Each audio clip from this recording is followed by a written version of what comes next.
Kemudian Pak Joko Triyono ya, apakah setelah mempelajari diagnosa ini dalam materi akan diberi solusi penanganan ya? Kalau untuk kasus di kelas ini iya Pak. Iya iya iya. Di kelas ini nanti walaupun mungkin agak sedikit dipaksakan ya 9 pertemuan diagnosa, akupunktur dan terapinya ya kita coba saja. Tapi kalau ditanya apakah materinya menyeluruh, saya disclaimer dulu tidak kan gitu. Baik, kemudian udah ya. Oke. Ada pertanyaan yang mau nanya? Ini udah bisa unmute kok, teman-teman. Untuk carinya. Silakan Pak Gondomono. Di unmute Pak Gondomono. Masih mic-nya tersilang merah. Ini materi tentang diagnosa, ini menjadi awalan. Masih tersilang mic-nya Pak Gondomono. Oke. Coba sekarang di unmute.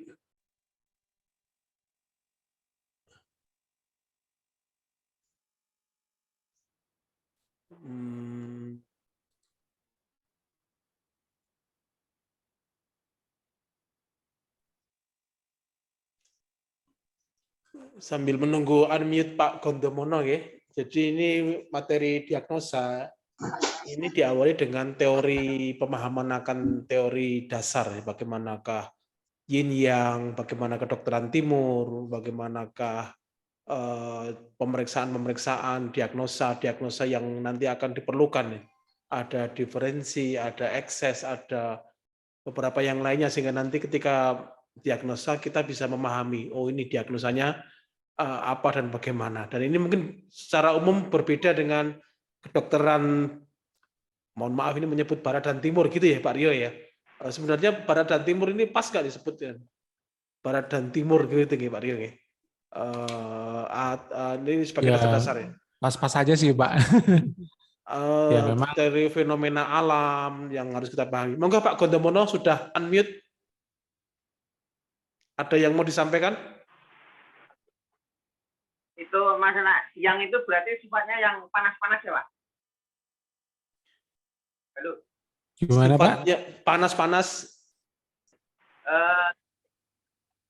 Ya, kan yin yang. Ya. Kalau yinnya berarti yang dingin. Nah, yangnya itu berarti yang sifatnya panas-panas.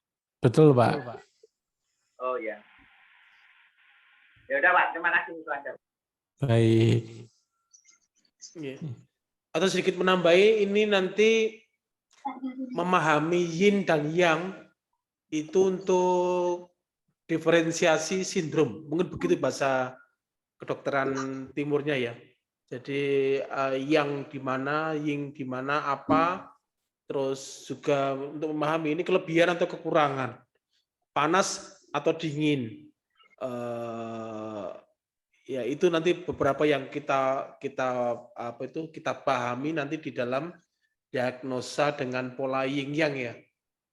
Itu dalam aspek banyak hal di organ baik itu padat maupun di organ yang tidak padat, chang atau fu mungkin begitu. Begitu mungkin Mas Rio ada tambahan lagi? Kayaknya ini apa? Teman-temannya butuh istirahat dulu, mungkin 10 menitan nggak apa-apa Pak kalau misalkan. Oke. Dikasih break aja sekitar 15 menit buat istirahat dulu, buat minum, kita buat break kamar mandi. untuk istirahat nggih, 15 menit.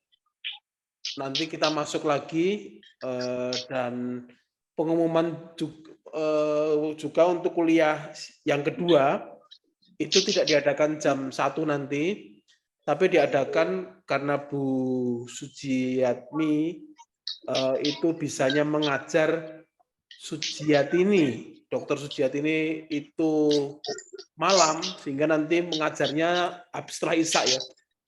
Isya Jogja 19, nanti kita usahakan 19.30 sudah mulai on ya. Dan usahakan nanti kita optimalkan materi tentang fisiologi dan anatomi. Ini juga termasuk nanti untuk memixkan dengan materi hari ini, yaitu tentang diagnosa. Pemahaman juga dengan teori dasarnya juga. Mungkin begitu nggih, kita break dulu atau kita lanjutkan berapa menit? 1, 2, 3, 20 menit terus kita selesaikan begitu, Pak Mas Satrio? Boleh. Karena Baik, kalau istirahat nanti nabrak duhur juga. Oke. Oke, kita lanjutkan sebentar. Habis itu kita selesaikan mungkin begitu, Mas Tri. Ya. Baik, Pak. Sebentar saya sharing dulu. Iya, oke. Siap.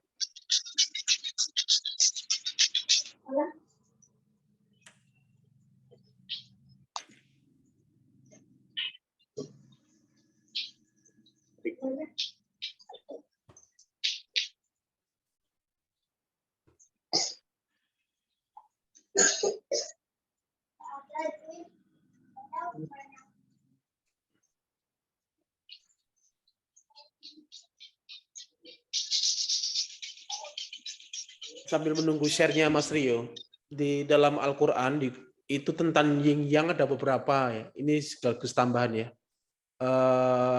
Salah satunya dijadikan dunia ini berpasangan.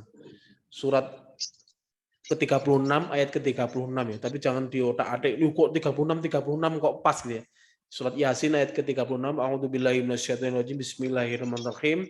Subhanalladzi khalaqal azwaja.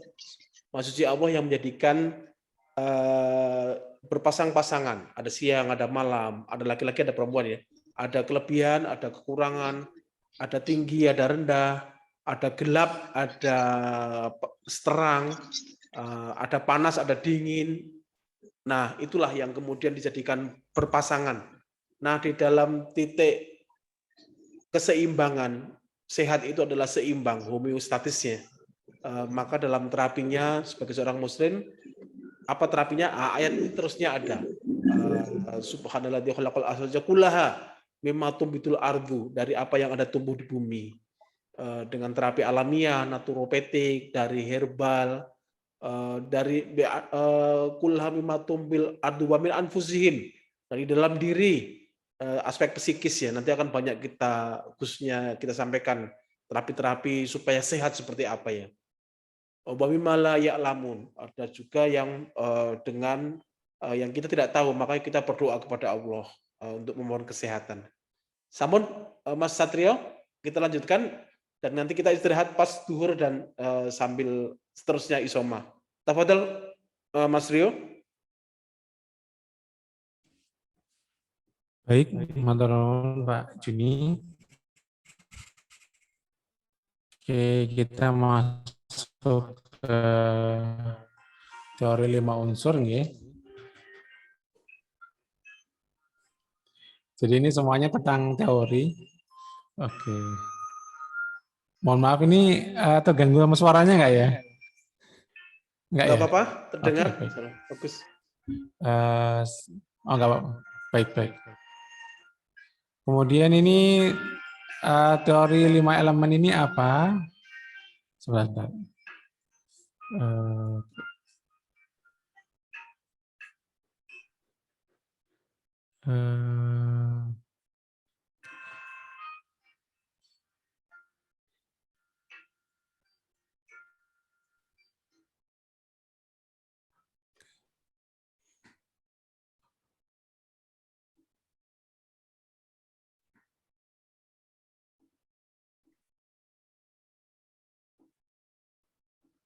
Oke, sambil menunggu tayangan, setelah tahu fenomena dasar yin yang nanti akan mendasari beberapa diagnosa ya. Kita nanti tadi tayangan berikutnya adalah tentang 5 unsur yang itu terusannya dalam pemahaman kedokteran timur, tradisional Chinese medicine, di mana unsur itu ada 5 ya. Kalau kita singkat, dulu waktu belajar awal katlai, kayu, api, ininya tanah, logam, dan juga air. Nah itu gampangnya mengingat ya. Sambil menunggu ini tayangan dari Mas Rio.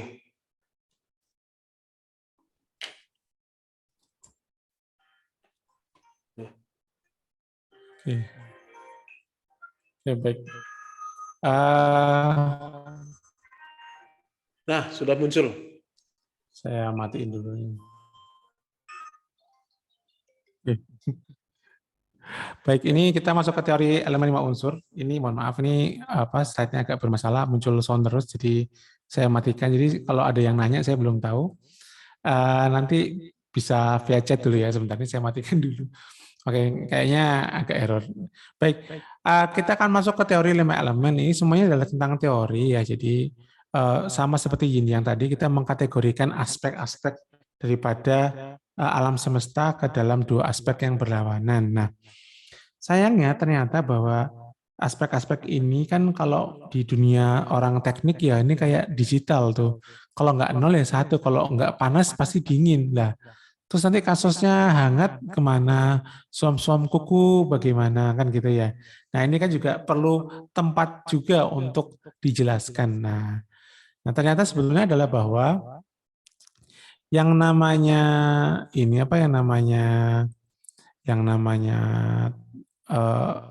yin dan yang ini bisa lagi dipecah ke dalam 5 fase, yaitu adalah 5 unsur. Makanya nanti ada yang bilang the 5 phase, jadi 5 fase itu maksudnya adalah tentang 5 unsur. Nah, jadi yang tadinya cuma ada yin dan yang, jadi ada kayu, api, tanah, logam, dan air. Di mana puncak yin itu ada di air, dan puncak yang itu ada di api. Kemudian yang agak-agak yang itu ada di kayu, agak-agak yin itu ada di logam. Makanya logam kan dingin ya, dingin. Oke. Tapi sedingin-dinginnya logam masih dingin es. Oke, baik. Kemudian yang tanah ini masuk ke dalam sesuatu yang sifatnya netral kan gitu. Jadi dibuat fasenya itu lebih smooth, nggak cuman kalau panas berarti ada dingin, kalau terang ada gelap. Nyatanya enggak. Karena sebelum ada siang hari itu ada dini hari, subuh-subuh itu ya, di mana terangnya belum seberapa, atau ada pagi hari yang terang tapi nggak panas gitu.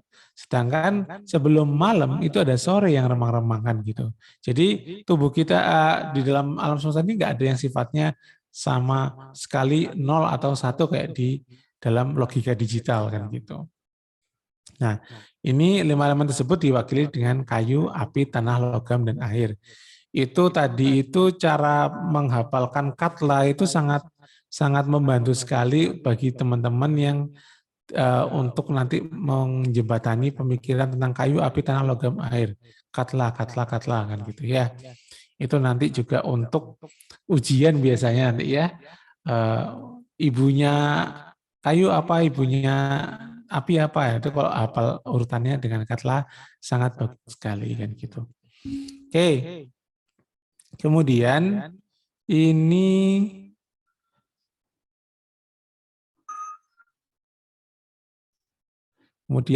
kok slide-nya nggak jalan. Oke. Nah, kelima unsur ini ada dan saling berinteraksi satu sama lainnya.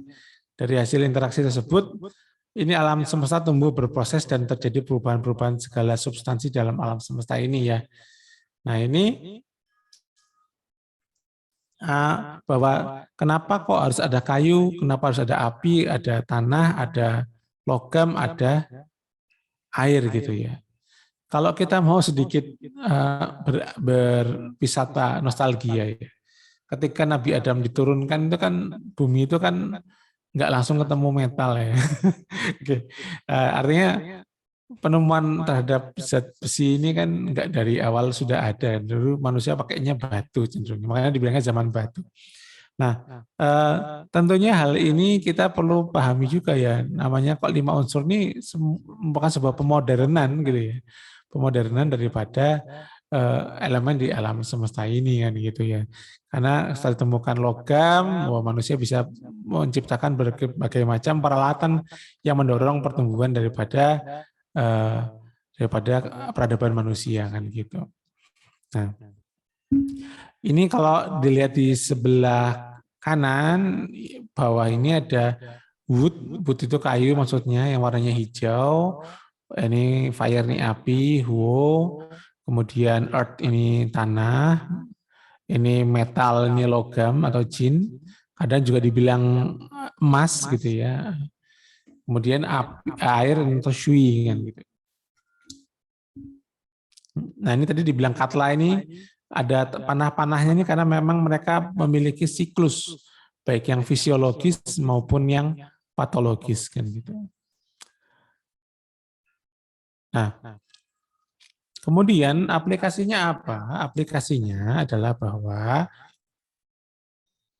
ini nanti yang namanya kayu, api, tanah, logam, dan air, kan tadi awalnya dari awal tujuannya adalah untuk mengkategorikan. Nah, karena itu kita perluas lagi kategorinya bahwa kayu, api, tanah, logam, dan air ini tercermin pada sistem-sistem yang ada di tubuh kita. Contoh, pada sistem organ dalam, ini kayu diwakili oleh liver, gitu ya. Kemudian api diwakili oleh jantung dan perikardium. Perikardium itu adalah selaput jantung. Kemudian logam diwakili oleh paru-paru dan air diwakili oleh ginjal. Nah, untuk organ-organ fu atau organ-organ yang berongga, ya, organ yang tadi organ yang padat, ya. Kalau organ fu itu organ-organ yang berongga atau berinteraksi langsung dengan dunia luar, kecuali kandung empedu. Nah, ini adalah elemen kayu diwakili oleh kandung empedu, kemudian api diwakili oleh usus kecil atau sanjiao. Sanjiao ini tadi ya, san itu 3, jiao itu rongga atau bagian tubuh atau pemanas. Nah ini karena untuk organ yang terkait pada elemen api ini ada 2 untuk organ Chang dan ada 2 untuk organ Fu gitu. Makanya nanti sistemnya 12 meridian, tapi 5 unsur. Harusnya kalau 22 kan cuma 10 meridian ya, tapi nyatanya enggak. Kemudian untuk tanah, organ yang berongga itu ada di lambung, kemudian untuk logam ada di usus besar, kemudian untuk air ada di kandung kemih. Nah, organ Chang dan organ Fu ini sangatlah penting karena dia akan berhubungan satu sama lain, satu elemen, dan mereka beryin yang, di mana organ Chang mewakili yin dan organ Fu mewakili yang. Nah, jadi ini untuk yang di tabel ini kayu, api, tanah, logam, air, dan itu organnya apa, sangat-sangat wajib untuk dihafalkan dan memudahkan untuk mendiagnosa ataupun mentreatment penyakit di kemudian hari. Nah, kemudian yang ketiga, jaringan ya, jaringan. Jaringan itu artinya adalah bahwa kalau sebuah jaringan masuk ke elemen kayu, berarti memang nanti untuk memanipulasi jaringan tersebut juga banyak menggunakan organ liver kan gitu. Nah, ini untuk jaringan kayu ini ada di tendon, api diwakili oleh pembuluh darah, kemudian tanah diwakili oleh otot. Nah, bedanya tendon sama otot apa? Kalau tendon itu adalah otot yang kita pakai buat berkontraksi, itu kayak bicep, tricep, nah itu tendon masuknya ya. Nah, kalau otot saja ini yang memberi rangka pada tubuh kita dan menyangga organ-organ dalam tetap pada tempatnya kan gitu. Makanya untuk kasus-kasus yang seperti hernia atau wasir gitu, kita tidak banyak memanipulasi liver dalam rangka memanipulasi tendonnya, tidak, tapi kita lebih banyak memanipulasi limpa untuk meningkatkan daya topang tubuh terhadap organ-organ bagian dalam gitu. Kemudian untuk logam ini nanti masuknya ke kulit. Nah, karena hal inilah yang menyebabkan orang kalau punya penyakit kulit, kita akan selalu mengecek kondisi paru-parunya juga gitu.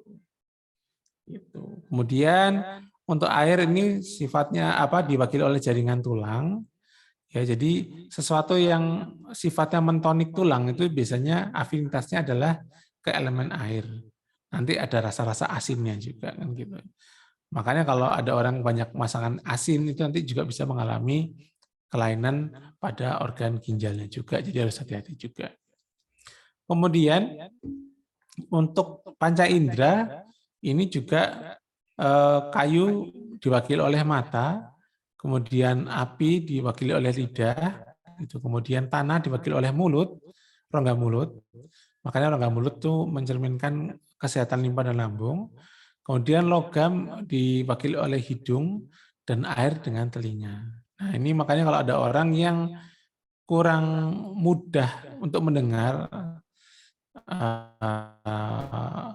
penurunan pendengaran, itu biasanya yang bermasalah adalah organ ginjalnya. Gitu. Rasa juga dipetakan dalam 5 unsur juga, yaitu asam untuk kayu, pahit untuk api, manis untuk tanah, pedas untuk logam, dan asin untuk air. Nah, di sini kita bisa belajar bahwa kenapa kok banyak buah-buahan itu menjaga kesehatan liver kita ya, karena memang buah-buahan itu rata-rata ada rasa asamnya, kan gitu. Jeruk, apel, bir gitu ya. Ya semoga nggak pada keluar air liurnya ya karena rasa asam-asam saya sebut semua. Kemudian kalau pahit ini juga bisa, makanya banyak orang yang kalau banyak minum makan sayur-sayur pahit kadang-kadang suaranya jadi keras, suka ketawa, tapi juga punya potensi jantung. Ini juga harus hati-hati. Kemudian manis nih yang suka minum boba, yang suka makan yang manis-manis pakai gula, ini biasanya limpahnya akan mengalami kelemahan. Gitu. Kalau pedas, banyak orang makan pedas, rata-rata banyak orang jadi sembelit gara-gara pedas ya, karena memang pedas memiliki afinitas dengan usus besar. Gitu. Nah, kalau tadi tentang asin ya, asin ini mengikat cairan ya, bikin kental darah sehingga darahnya jadi nggak bisa buang cairan, sehingga bikin hipertensi. Makanya hipertensi kadang-kadang ada yang dikarenakan ketidakmampuan ginjal mengontrol cairan. Kemudian untuk warna ini kayu cenderung hijau, api itu warnanya merah, tanah itu kuning, logam itu putih, air itu hitam atau biru. Ini biasanya banyak digunakan untuk melihat rona wajah ya, rona wajah. Kalau kehijauan berarti dia punya masalah di liver, kalau kemerahan itu punya masalah di jantung, kalau kulit wajahnya kok kuning itu biasanya masalahnya di limpa, kalau pucat itu biasanya masalahnya di paru-paru, ya paru-parunya kurang mampu mensuplai C ya. Kemudian hitam atau biru biasanya di ginjal. Pernah suatu ketika saya tuh datang, ada klien ibu-ibu datang pingin akupunktur wajah gitu. Saya cek, emang wajahnya kenapa ibu gitu. Saya lihat ini loh mas, saya tuh mau ngilangin flek hitam saya di wajah gitu. Oh begitu. Saya lihat itu bukan flek karena tidak di kulit. Itu lebih mirip kayak di belakang kulitnya itu muncul rona hitam gitu. Oh, Bu, kalau untuk kasus seperti ini saya sarankan ambil akupunktur wajah plus kesehatan aja kan gitu, karena di sini ada permasalahan di organ ginjalnya. Takutnya kalau cuma di akupunktur wajah saja, maka nanti tidak tersolusikan apa yang ingin dicapai kan gitu. Nah, ibunya keberatan ya, karena memang kalau akupunktur wajah murah sekali dulu tuh. Di tempat saya bekerja yang dahulu, memang akupunktur wajah lebih murah gitu. Ketika akupunktur kesehatan lebih mahal. Tapi ya apapun itu saya sampaikan saja, karena jangan sampai nanti mereka itu malah cuma ingin di akupunktur wajah, tapi kenyataannya tidak ada perkembangan karena memang masalahnya ada di ginjal kan gitu. Nah, ini penting juga untuk dihafalkan. Kemudian tentang emosi. Nah, ini emosi, sebenarnya emosi itu ada 7 ya. Nanti ada yang shock sama yang satunya lagi terkejut ya.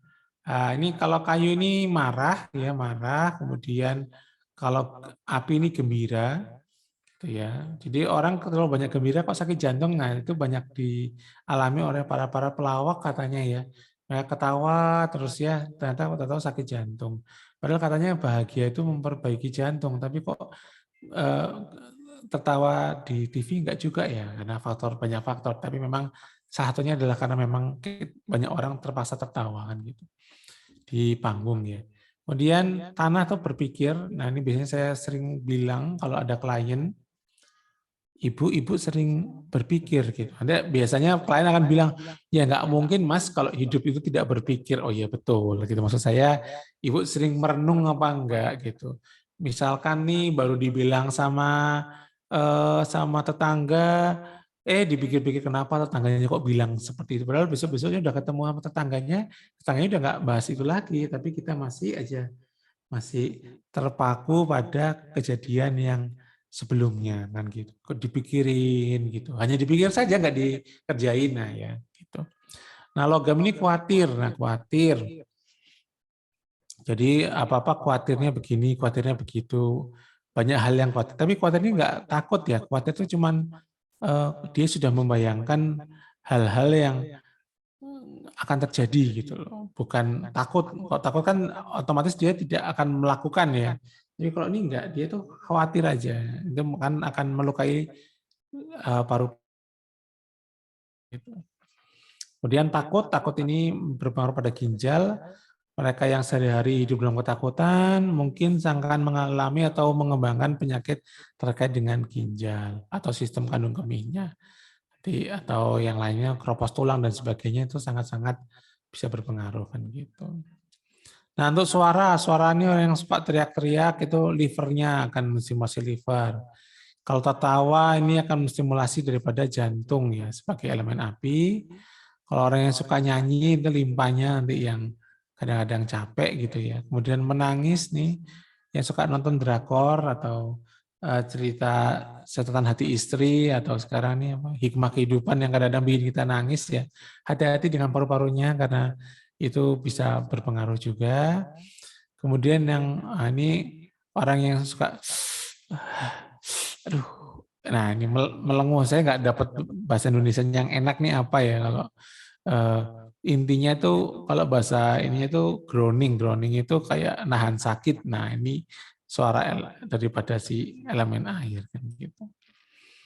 Kemudian kalau pertumbuhan, fase pertumbuhan ini sprout ya, maksudnya kecambah itu pencambahan yang baru keluar dari biji, keluar buntut-buntutnya, kemudian itu masuk ke elemen kayu, kemudian kalau udah tumbuh itu masuk ke elemen api, udah banyak mencerna ini masuk elemen tanah, logam ini menyerap, air menyimpan. Nah, ini mewakili daripada tumbuh kembang kita ya. Kalau kita baru muncul tuh masih elemennya kayu ya, banyak di liver gitu. Kemudian tumbuh itu berarti kita udah masuk ke fase api.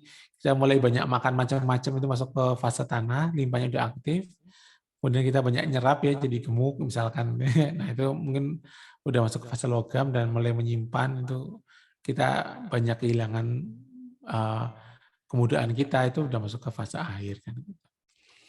Nah, untuk patogen ini juga penting. 5 unsur ini kan ada di organ cang ya, ada organ cang, organ fu. Itu kan untuk yang kesehatan kita tendon, pembuluh darah. Nah, patogen atau zat penyebab penyakit di alam semesta ini juga ada elemennya. Contoh, angin ini mewakili elemen kayu, kemudian panas mewakili elemen api, kemudian lembab mewakili elemen tanah, kering mewakili elemen logam, dan dingin mewakili elemen air. Nah, gitu. Nah, 5 unsur juga ini juga ada di meridian-meridian, nanti ada yang namanya 5 transporting point atau wushu ya. Wu itu 5, shu itu transporting ya, transportasi pergerakan ya. Jadi nanti di elemen misalkan ini kan nanti yang namanya organ liver, jantung, kandung pedu ini kan nanti ada meridiannya sendiri-sendiri ya. Berarti kan meridian liver itu kan elemennya kayu. Nah, di dalam meridian liver itu nanti juga ada titik-titik yang mewakili elemen kayu, api, tanah, logam, dan air juga. Dan ini sangat bermanfaat sekali untuk digunakan untuk mengusir patogen yang terkait dengan 5 elemen tadi. Misalkan ada livernya banyak lembab, berarti kita usir lembabnya pakai titik lembab di titik tanah di meridian liver, misalkan seperti itu. Begitu. Bentar, yang ini saya matikan dulu karena ini agak error.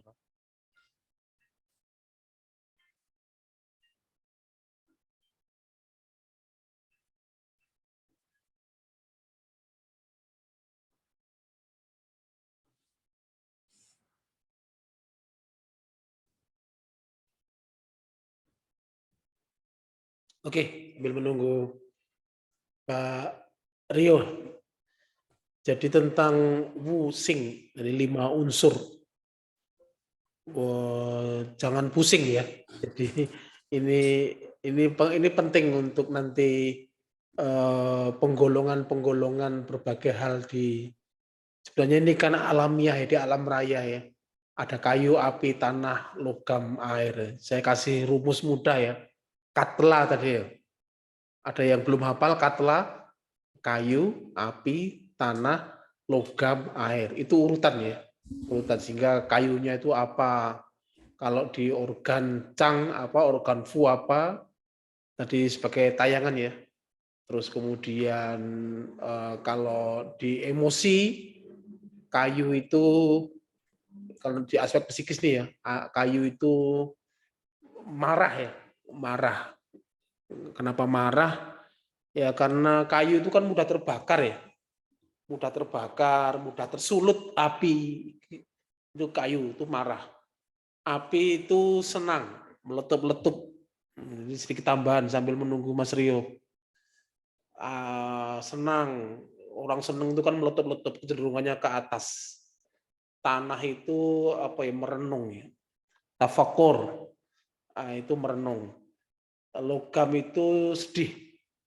Sedih ya, kalau yang tanah kan lebih ke fikriyah ya, tafakur, merenung dan sebagainya. Kalau air itu takut itu kan ya seperti itu air ya. Kecenderungannya menggumpal dan sebagainya. Nah itu sedikit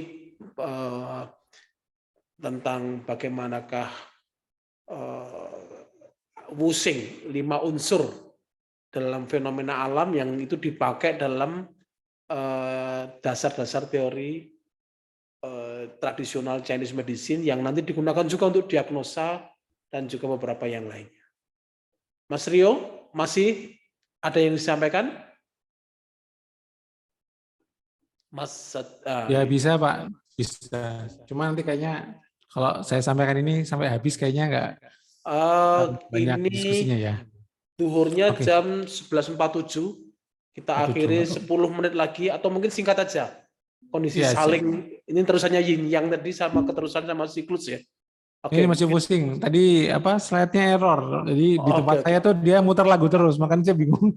Ini apa takutnya ganggu di. Saya tambahi sedikit cerita tentang fenomena tadi kan.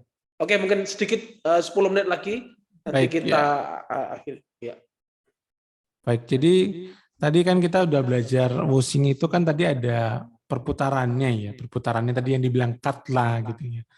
Nah, sebetulnya kenapa kok dipilih urutan ngajarinya kok kayu, api, tanah, logam, dan air gitu ya.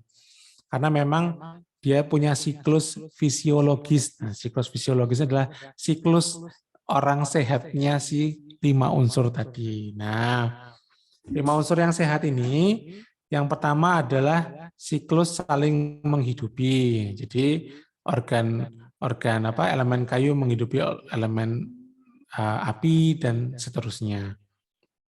Kemudian selain daripada menghidupi, masing-masing elemen itu juga punya siklus saling mengekang. Nah, jadi sama seperti yin yang ya. Yin ada bergerak, tapi juga jadi kita suruh bergerak, juga suruh untuk beristirahat, sama. Jadi sebuah elemen itu juga diminta menghidupi satu elemen lainnya dan untuk membatasi elemen berikutnya kan gitu. Jadi tetap ada fungsi menumbuhkan dan mengontrol. Nah, gitu. Nah, ini dalam sebuah apa namanya siklus yang sehat ini akan memberikan apa namanya itu sebuah hubungan yang sehat dan seimbang. Tapi kalau misalkan salah satu organ itu terlalu ternutrisi gitu ya, terlalu ternutrisi sehingga dia itu memberikan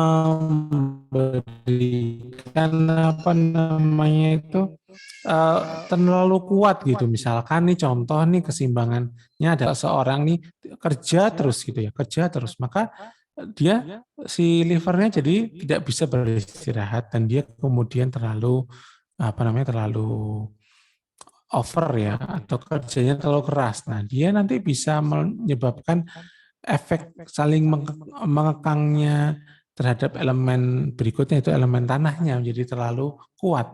Nah, ini yang namanya saling menunggangi atau saling menindas, kalau di bahasa saya dulu saling menindas. Kemudian misalkan nih si liver tadi yang terlalu kuat, dia harusnya dikendalikan oleh elemen logam, maka dia juga melawan elemen logam yang harusnya mengendalikan dia karena dia terlalu kuat ya. Dia jadi hubungan menghina kan gitu. Nah, jadi yang bagus tuh sebenarnya adalah kalau seimbang semua kan gitu. Oke, kita masuk ke siklus yang pertama. Itu siklus saling menghidupi. Tenang aja, nanti yang untuk slide-nya akan saya perbaiki gambarnya pakai slide saya yang asli. Ini saya pinjam slide-nya lama saya untuk membantu biar nggak ada error. Siklus ini menggambarkan hubungan saling mentransformasi ya di elemen lainnya. Contohnya adalah kayu. Kayu ini bisa menghidupi api ya, karena kayu adalah bahan bakarnya api kan gitu ya. Nah, tapi kalau api nanti sudah membakar apapun itu, yang terbakar itu akan menjadi abu. Nah, abu ini kan masuk menghasilkan jadi tanah. Gitu. Makanya kayu menghidupi api menghidupi elemen tanah. Nah, kan sehingga kita bisa bikin logam ya. Kalau ada yang pernah lihat orang nyuling emas, atau orang lihat ada orang nyari mineral logam di tanah. Nah, ya ini adalah menunjukkan bahwa setelah mengalami penekanan dan pemurnian, maka mineral-mineral itu bisa mengalami pengendapan, menghasilkan logam. Kalau logamnya taruh di udara nggak akan jadi logam ya, karena dia tidak ada efek-efek pengendapan dan yang lainnya. Kena panas dingin kembali, atau bisa bilang logam ini kalau ada udara panas kemudian dingin kan seringkali menimbulkan embun mengumpul di permukaan. Sebenarnya juga embun juga ngumpul di daun ya, tapi ini kalau dalam logika 5 unsur, logam ini mudah mengembun, embun mengumpul maka akan menghasilkan air. Maka logam itu mengairi tumbuhan atau menjadikan air, sehingga air disuplementasi atau dihidupi oleh logam.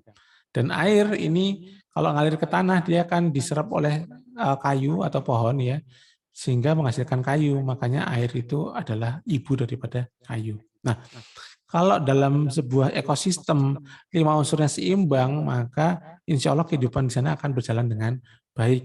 Nggak terlalu dingin, sehingga bisa ditempati oleh manusia, dan nggak terlalu panas, sehingga tumbuhan juga bisa hidup gitu ya.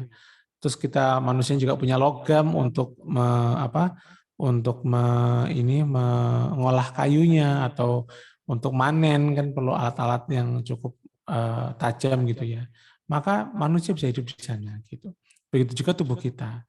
Kalau tubuh kita berikan porsi istirahatnya sesuai, makanannya juga selalu mencukupi. Jadi kita nggak cuma suka makanan harus pedas. Oh, saya orang luar Jawa nih. Ini bukan bicara etnis ya, ini bicara secara kuliner ya. Oke, saya orang luar Jawa pasti harus pedas kan gitu. Misalnya orang Sumatera misalkan gitu ya. Atau kalau orang Jogja harus manis gitu ya. Gitu. Terus kalau orang Surabaya ini harus asin, gurih gitu ya. Nah, ini kalau terus-menerus seperti ini, maka nanti akan muncul ketidakseimbangan di 5 unsur tubuhnya melalui makanan yang berdampak ke organnya kan gitu. Makanya jangan heran kalau di sini di Jogja nih ya, saya dari dulu intensif terapi akupunktur secara intensif itu tahun 2011 tuh hampir semua klien saya mengalami kelemahan limpa kan gitu. Nah, satu contohnya kelemahan limpa itu adalah karena kita bisa lihat di lidahnya yang ada tapal giginya kan gitu. Oke, nanti kalau langsung pada melet lihat cermin ya, ada tapal giginya itu ada yang namanya kelemahan limpa. Kenapa? Karena di Jogja makanannya serba manis. Kan gitu. Efeknya apa? Badan terasa berat. Nah, kalau di Jawa Timur gitu ya, saya sering dapetin orang itu karena banyak makan yang garam-garam, seringnya kasus hipertensi di sana tinggi kan gitu. Nah, seperti itu. Kemudian siklus yang kedua adalah siklus, nah ini siklus satu gambar daripada siklus saling menghidupi ya. Air menghidupi kayu, kayu menghidupi api, api menghidupi tanah, tanah menghidupi logam, logam menghidupi air. Gitu aja. Nah ini juga sama. Tadi kita mewakili Wusing dengan organ, ini organ ginjal menghidupi liver, liver menghidupi jantung, jantung menghidupi limpa lambung, limpa lambung menghidupi paru-paru, paru-paru menghidupi ginjal. Emang iya toh gitu ya? Oh iya benar kalau kita nanti belajar diagram ginjal menerima C dari paru-paru. Gitu. Oke, kemudian siklus saling mengekang. Nah, jadi memang yang namanya Wusing itu tidak hanya menghidupi saja, tapi juga mengekang.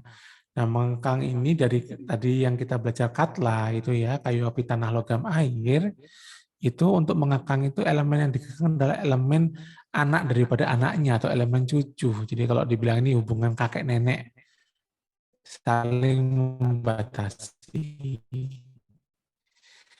Jadi otomatis kayu akan membatasi api. Maaf, kayu akan membatasi tanah, api membatasi logam, dan tanah membatasi kayu, tanah membatasi air, kemudian logam membatasi kayu, dan air membatasi api, kan gitu. Jadi lompat satu.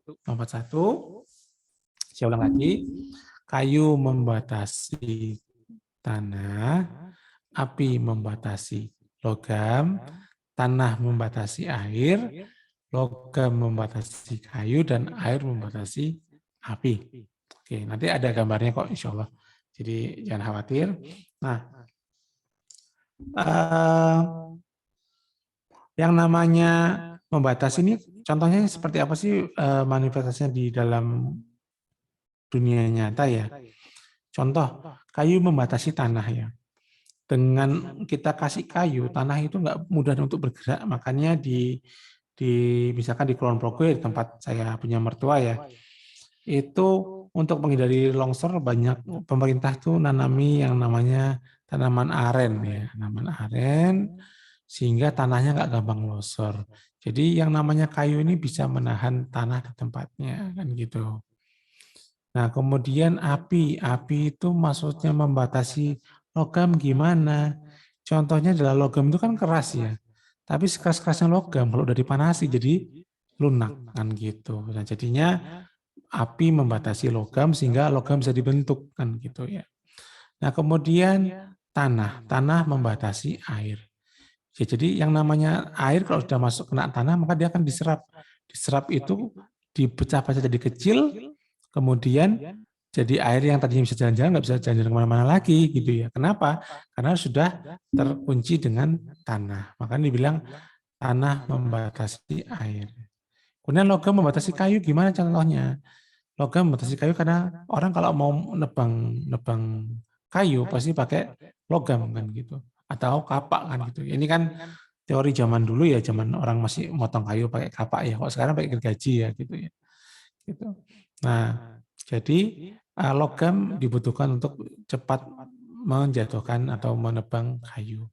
Dan kemudian air membatasi api ya sudah pasti ya kalau api disiram air pasti bisa mati kan gitu ya. Seperti itu. Itu sifat saling mengekang kan gitu. Kemudian ini masih sehat ya. Nah, ini makanya tadi saya bilang dia selalu lompat satu ya ini. Lompat satu. Nah, coba dilihat simbolnya itu jadi Sudah simbol. 43 menit. Ya. Baik Pak, dilanjut besok aja nggak apa-apa kalau ini. Oke, mungkin begitu, nggih. Mohon maaf, ini biar penasaran. Jadi gitu ya. Artinya begini, ini kalau diteruskan bisa karena memang biasanya 1 semester ya, atau malah 2 semester. Artinya saya kasih pengantar ibu-ibu dan juga bapak-bapak, para terapis semuanya. Ini tadi Mas Rio alhamdulillah menyampaikan tentang ini loh gambaran diagnosa dan diagnosa itu bedanya kita dengan tiba-tiba kok langsung karena menguasai modalitas terapi apa ya, bekam, pijat, apa langsung dipijat, langsung dibekam, langsung ditusuk, akupunktur jarum apa, atau di elektroterapi apa dan sebagainya ya. Nah, harus dipahami juga dalam diagnosa itu harus memahami tentang dasar-dasar teorinya, pemahamannya tentang tradisional Chinese medicine. Nanti malam akan dilanjutkan oleh Bu Sujiatini, Dr. Sujiatini tentang anatomi. Nah, ini juga penting juga untuk melanjutkan melengkapi. Sebelum nanti ke diagnosa, ini ada pertanyaan tentang diagnosa, bagaimana panas, dingin, dan sebagainya, sindromnya apa, ini menjadi PR, karena ini akan panjang ceritanya, akan dibahas nanti di selanjutnya ya, terapinya apa. Jadi pahamilah teorinya, gambarannya ini apa, diagnosanya nanti bagaimana, kita gunakan tadi ya, kita baru mencari Wusing, yin yang sama 5 unsur tadi, ada menghidupi dan juga mengekang dan seterusnya. Ini nanti akan semakin paham kalau kita gunakan, ya, gitu. Dan terapinya seperti apa, barulah setelah memahami itu kita gunakan terapi yang pas sesuai dengan modalitas kita. Apakah aku punktur dengan jarum, atau pressure dengan tekan, atau mungkin dengan yang lainnya, baik itu PTB, nerve, dan sebagainya, itu akan twina, akan pilihan-pilihan masing-masing, cupping, bekam, dan sebagainya. Mungkin begitu, terima kasih. Ini sudah mendekati duhur untuk pertemuan kali ini. Sekali lagi pengumumannya, sebagaimana yang kita sampaikan di grup mahasiswa, bahwa nanti akan dilanjutkan malam, karena Bu Dr. Sujiati ini Magister Kebidanan akan menyampaikan fisiologi dan anatomi holistik. Ini penting sekali. Mana tulang, mana sendi, mana tendon, mana itu ya, cervix, torak, lumban, itu juga harus kita pahami. Maka oleh karena itu, Juni, ya. ini ada pertanyaan satu, saya boleh jawab? Oh, oke, boleh. Di chat ada yang tentang yang dari mana? Bu Sarjianti. Bu Sarjianti, boleh. Yang tentang... Oh ya, baik. Ini Bu Sarjianti, ada, saya pemijat, Pak, keluhan saya badan dingin sebulan nggak sembuh-sembuh. Penyebabnya pernah mijat pagi belum sarapan sampai siang tidak makan siang. Saya pikir cuma 1 orang, ternyata 3 orang tanpa jeda. Pertanyaannya, wah ini agak milenial ya. Pertanyaannya yang harus sebenarnya organ apa ya Pak? Terima kasih Pak. Nah ini Bu Sarjianti mungkin kalau ngobrol udah sebulan udah lumayan lama ya. Mungkin Bu Sarjianti bisa buka kamera, kemudian lidahnya ditunjukkan pada kami gitu ya, biar teman-teman juga bisa belajar. Nanti kalau kurang terang minta tolong disenterin sedikit lah kan gitu ya. Bu Sarjianti lagi masih on ini? Oh, Bu Sarjianti. Sarjianti masih ada di Zoom. Bukan. Ya, ini Bu Sarjianti. Bentar. Iya, Bu Sarjiantinya udah nggak connect audio dia. Oke. Mas, ini Bu Sarjianti sama saya nih, karena HP-nya error. Sama Bu Koya. Oh iya Pak. Ini mau didiagnosa lidah, perlu waktu bisa open kamera, Bu? Atau nanti Japri aja. Dipraktekkan Japri. Oh, Japri. Nanti kok soalnya ini akan sudah nabrak duhur. Oke. Ya, Japri aja. Itu akan kita bahas biar asik nanti di pertemuan praktek dan juga di pertemuan selanjutnya tentang diagnosa lidah, Wang ya. Wang itu melihat diagnosa lidah dan juga melatih ini titik-titik atau sindromnya apa di lambung atau di mana begitu. Mungkin begitu Mas Satrio nggih. Juga Bu Sarjianti sama Bu Rokoyah. Mohon maaf ini biar ya, baik Pak. semakin semangat belajar karena waktunya kita terbatas. Terima kasih Mas Satrio atas pemaparannya tentang diagnosa, tentang 5 unsur, dan juga tentang bagaimanakah yang penting kita gunakan. Nanti selanjutnya akan kita bahas bagaimana hubungan organ, titik-titik akupunktur, akupoin, 12 meridian itu akan ikut terbahas juga yang kita bahas di dasar-dasar ini. Terima kasih. Kita tutup pertemuan kelas kali ini dengan bacaan hamdalah alhamdulillahirabbil alamin dan doa kafaratul majlis. Subhanakallahumma wa bihamdika asyhadu an la ilaha illa anta astaghfiruka wa atubu ilaik. Terima kasih. Jangan lupa nanti malam setelah Isya kita ketemu lagi di kelas anatomi dan fisiologi di link yang sama nggih, atau juga di